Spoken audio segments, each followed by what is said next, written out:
નગર પ્રાથમિક શિક્ષણ સમિતિ સ્કૂલમાં કાર્યક્રમ કરવામાં આવ્યો. લોક આધાર સર્વધર્મ ચેરિટેબલ ટ્રસ્ટના ટ્રસ્ટીઓ વિતરણ કરાયું.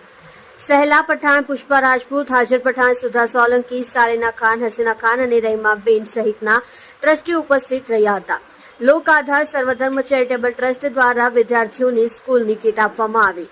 150 થી 200 કીટ વિતરણ કરવામાં આવ્યા. સ્કૂલના બાળકોમાં ખુશી જોવા મળી. નમસ્કાર, હું પઢાઈ મંદિર સ્કૂલમાં 1 થી 7 ભણવા હું આ સ્કૂલમાં 15મી વર્ષ પછી આ શિક્ષણ માટે પ્રોગ્રામ રાખેલો છે અમારા પ્રિન્સિપલ સાહેબે. હું અહીંયા સરની સાથે ચર્ચા કરીને આવી હતી. અમારા મેડમ આદરણીય મારા ભાવનાબેન પટેલ અને મારી આખી ટીમ છે સર્વધર્મ ચેરિટેબલની પુષ્પાબેન રાજપૂત